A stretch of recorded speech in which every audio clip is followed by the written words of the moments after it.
Ouvert par le directeur de cabinet du ministre de la Construction, de l'Urbanisme et de l'Habitat, Julio Nganongo Osere, ce jeudi 2 novembre 2023 à Brazzaville, la 5e édition du Salon de l'immobilier, de la construction et de l'habitat est une occasion pour les professionnels de ce secteur de passer au peigne fin la situation de l'habitat et de l'urbanisme en République du Congo, le 6e pilier du PND 2022-2026, le code de l'urbanisme et de la construction, la question financière et de logement au Congo, cas de la ville de Brazzaville, entre autres, selon le président de l'association Deux Âges VUC, Désiré Bitoukou, l'initiateur de ce salon.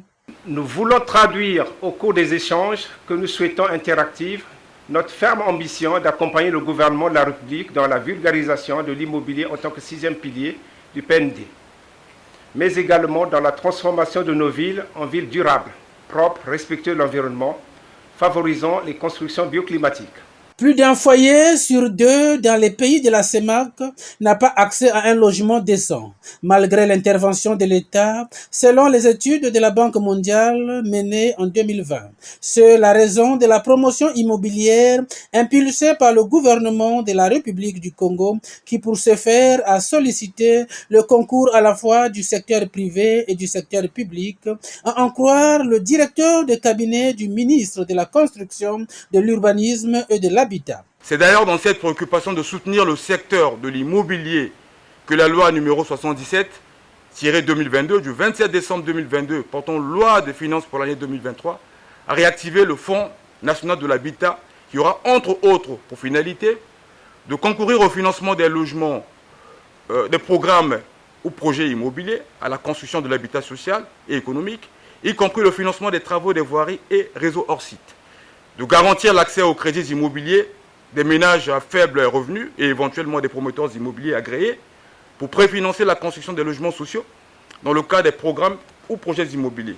Environ 14 stands ont été recensés au Palais des Congrès de Brazzaville, représentant chacun une société œuvrant dans l'immobilier, dans la décoration, dans la construction et dans l'habitat, à l'image de la société Créeux, dont son directeur général ici trouve en ce salon une occasion d'avoir une visibilité. Nous sommes spécialisés dans la gestion immobilière, dans tout ce qui est transactions immobilières, gestion technique aussi des biens immobiliers.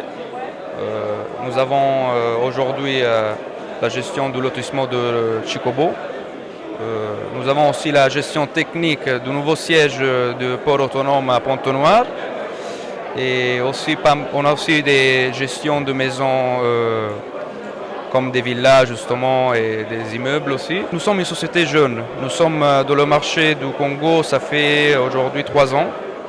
Nous n'avons pas encore vraiment fait une campagne marketing. Donc c'est très important pour nous déjà de se faire connaître.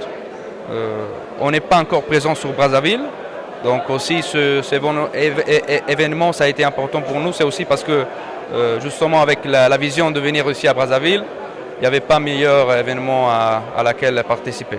La cérémonie d'ouverture de ce salon de 2 jours a connu la participation d'un représentant du bureau de la Banque mondiale au Congo.